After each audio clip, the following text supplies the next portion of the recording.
I know leaders when I see them. I also know idiots when I see them. You can imagine the combination of both of them, the disaster it is. If you are a leader and an idiot, it's a disaster, absolute disaster.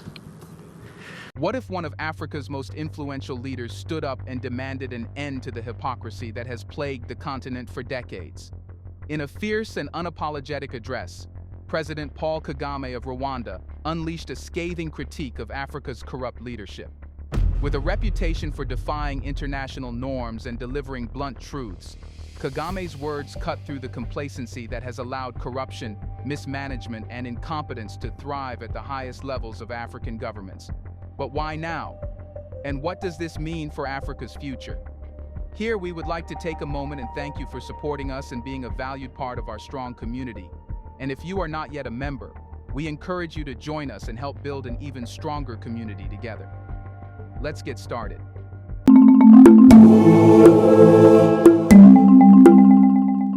Why does racism still exist? Why, after years of talking about the same issue, the solution seems to be nowhere near? The simple answer is that it is not enough to simply echo the values of unity, freedom, and empowerment. Too often, the rhetoric of Black liberation becomes a hollow chant that sounds great, but fails to spark real transformation. Words like Black Lives Matter, we are strong, and unity is power are recited in speeches and on social media. But do they truly reflect the actions in our everyday lives? For decades, Black communities have been bombarded with slogans and calls for action, many of which are important and meaningful. However, there's a disconnect between the values we claim to hold and the way we live. It's essential to realize that our values must be embodied in action, not just spoken words. Black people must move beyond surface-level engagement and actively live out the changes they want to see. This means practicing what we preach in our communities, in our personal lives, and in our global efforts. For example, when we speak of unity, how are we acting to build bridges within our communities? How are we empowering each other in practical, everyday ways? The fight for economic empowerment must be seen in how we support Black-owned businesses, create jobs, and foster educational opportunities for our children. The conversation about Black excellence must translate into actionable steps in politics, education, and entrepreneurship. One, in our relationship with each other and the globe as it is divided and so on and so forth. You see, there are people who, and maybe rightly so, it should really be fine. People who talk about, a lot about values and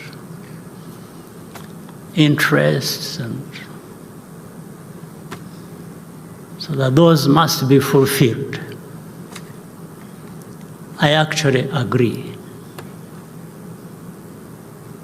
We should all have certain values that guide us through whatever we do and over many years. But when you say that, what do you really mean? Do you mean values and interests for some and not for others? Or you mean values and interests that should apply to all of us, irrespective of where we come from? Now, if you have taken a responsibility,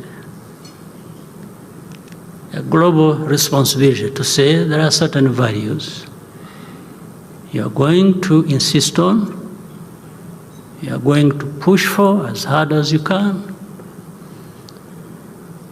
and these ones should also come along with the interests as we know them.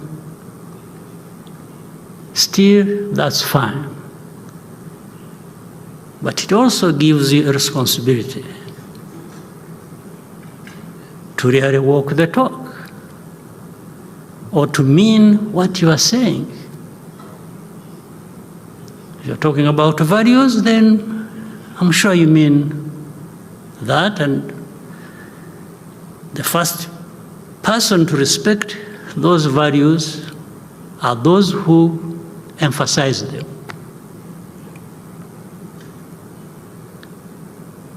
But as we see things happening across the world, and I will not talk so much about other parts of the world, I confine myself to our part of the world, the region and continent. Then I also raise another question. Is there a moment where the values, where the interests people talk about become incompatible with the truth, with the facts, or with evidence? Until the values we express are put into practice, they will remain ineffective. True empowerment is grounded in tangible actions that improve the lives of individuals and communities, not just words that temporarily elevate our sense of self-worth. Here's a reminder to please like and share the video, and subscribe to our channel to watch more videos on Black culture, history, civilization, and identity. Let's continue now. While the global conversation on Black oppression is valid and necessary, many Black communities often fall into the trap of addressing symptoms rather than root causes. External forces, particularly Western media and governments, often dictate what the narrative should be, steering attention toward issues that, while important, may not be the most pressing or impactful to the communities themselves. For example, the focus often lies on the Black Lives Matter movement in the US, while systemic issues like economic inequality, lack of access to quality healthcare, and underrepresentation in critical sectors are often neglected. Western narratives continue to define the problems that Black people should care about, and in doing so, they can divert attention from the true causes of struggle: the destruction of self-sufficient African states, the exploitation of resources, and the lack of adequate infrastructure and innovation within the African continent. Black communities must ask themselves, what are the real problems they face? Is it the external narratives that make their way into our minds, or is it the internal challenges? Lack of unity, cultural erosion, economic instability that need our focus? The problems we face are not mere consequences of past wrongs. They are actively shaped by global politics, corporate greed, and systems of economic dependency that perpetuate our suffering. Address journalists, and they are bringing up questions that are important. On my mind, there is this problem we have in our region. There are many problems across the continent, but let me talk about our region.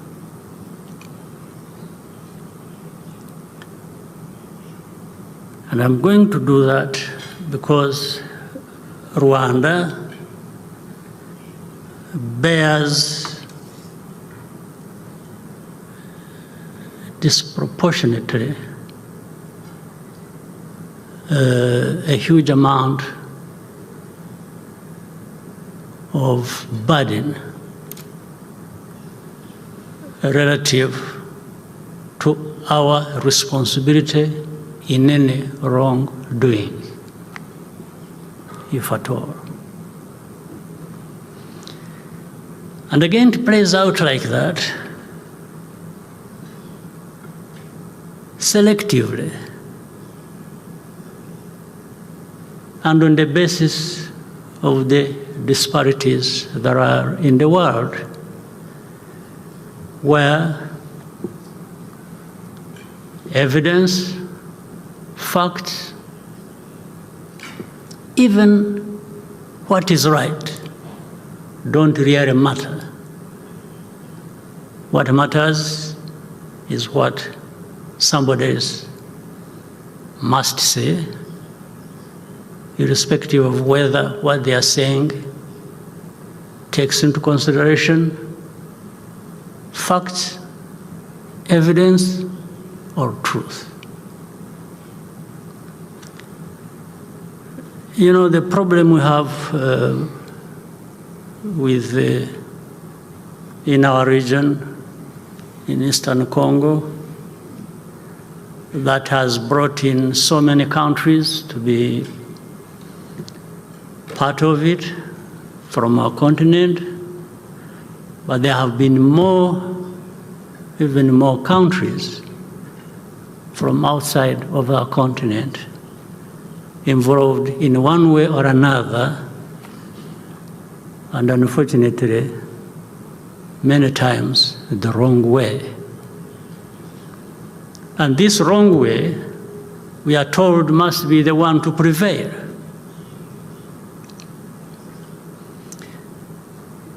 Now, let me start with saying, if you want to really address a problem,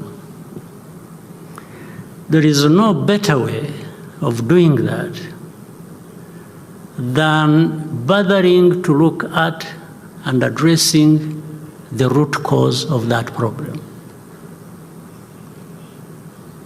It doesn't matter how powerful you are. You just stick to the basics of facts, of evidence, of reality. You just don't come in because you're powerful and, the evidence is simple.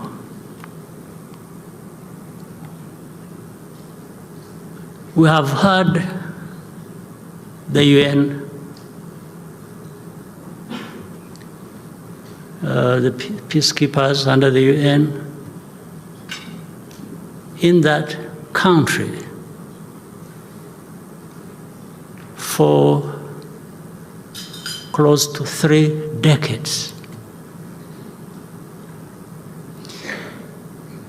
The continued presence for 3 decades, when they went there to address problems, means there are still problems to address, or that actually the first problems to address were not addressed. Otherwise, why would you stay in a place purportedly to address a problem, and you are there for close to 30 years? Normally you would come in, maybe it takes you 5 years, maybe it takes you 10, and you would exit because you would have addressed the problem that brought you. So what are the returns for that investment of such a big force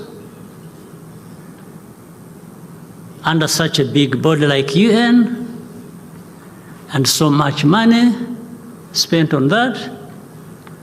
What is the return on that investment, other than continuing to have problems getting worse? By addressing only the issues dictated by others, Black people risk failing to develop solutions that are rooted in their history, culture, and circumstances. It's time to address the problems that truly hinder our progress: economic independence, social infrastructure, and sustainable development. And stop letting external forces define the scope of our struggles. But have you ever wondered, what if there is someone from within who is responsible for the issues we face? The role of governments in Africa is an area where action must speak louder than words. Throughout African history, many governments have been complicit in the exploitation and suffering of their people, often due to external pressures or corruption. It's become clear that many of the decisions made by governments on the continent have little to do with the well-being of the people they serve, and much to do with external influences, multinational corporations, and power brokers who exploit Africa's resources for profit. The support and perpetuation of harmful practices like economic exploitation, military interventions, and corrupt political systems have left many African countries trapped in cycles of poverty, conflict, and instability. The rise of China as a key partner for African nations has been seen as a potential solution to these challenges. But it's clear that there is still a need for Africa to take control of its political future. The primary reason for the persistence of such damaging systems is the lack of accountability and the failure of the political elite to prioritize the needs of their citizens. Rather than investing in sustainable development or empowering their citizens, many African governments choose to side with external forces or corrupt entities that don't have the welfare of the people at heart. This exploitation keeps Africa dependent on outside forces and undermines any chance for self-determined growth and sovereignty. The very people who murdered people here in Rwanda, those who carried out the genocide,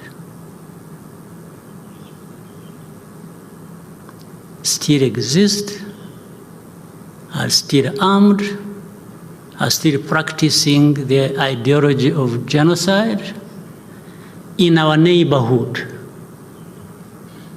in Eastern Congo, supported by government, supported by leaders in that place. On the watch of this international community that talks about values, that talks about interests, that deployed this UN force into Congo to actually eradicate, among others, that problem that originated from here, be it the genociders or the ideology itself. And people do it with impunity. And then arguments start. We have had arguments, again, through different quarters of this international community. Oh, you mean these FDLR, these genociders, but are they there? Are they still there? But we are told they are few. We are told, when you say, no, but you see it even in broad daylight. The statements made by government leaders. And you are wondering whether they still exist, whether they are there, or what they are doing, or you pretend for 30 years, you can pretend. Now the problem becomes, oh, Rwanda is in Congo, you have forces in Congo, you are occupying Congo, you are doing what? In this day and age, and even with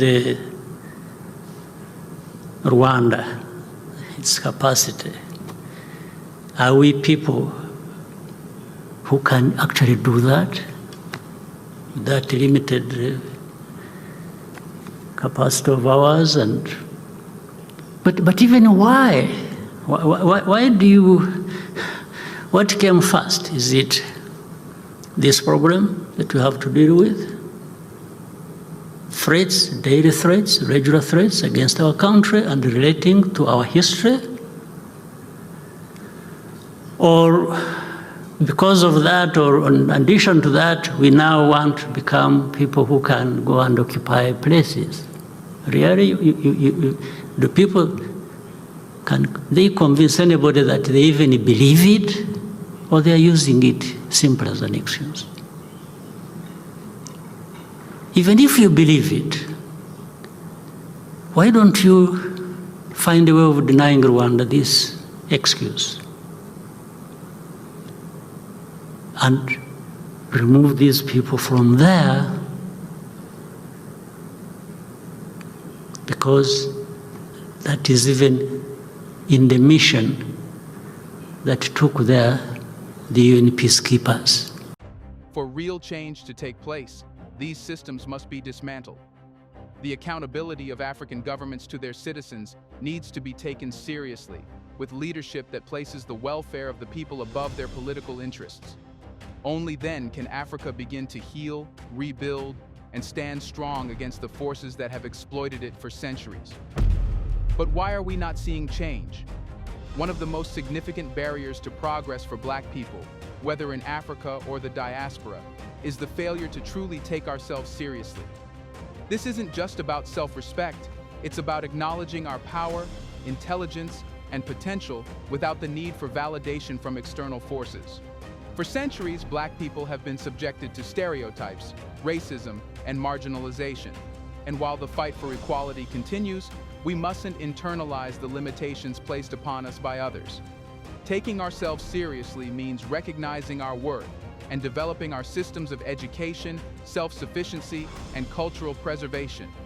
It means creating spaces where Black voices can flourish without the need for approval or endorsement from Western institutions. The time has come for Black people to stop apologizing for their existence, their culture, or their desires. This self-respect also translates into taking serious action in areas such as education, entrepreneurship, and family life. If we don't take ourselves and what we do seriously, nobody will. Nobody will take us seriously. And we will always remain just neither here nor there, and people doing with us whatever they want without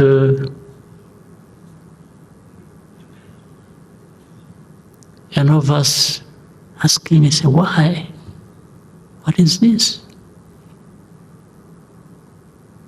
And then in the end we start complaining about, oh, you know, this is racism, this is blah, blah, blah, blah. Well, but I think we are the ones who drive ourselves in that kind of situation.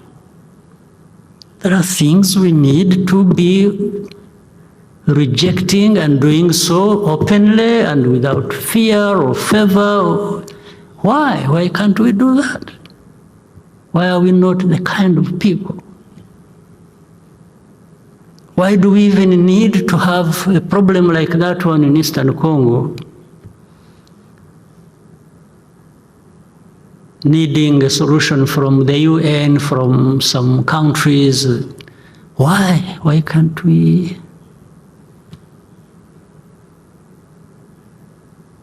By fostering a culture of responsibility, hard work, and accountability, Black communities can begin to set new standards for what success looks like, without relying on the systems that have historically failed them.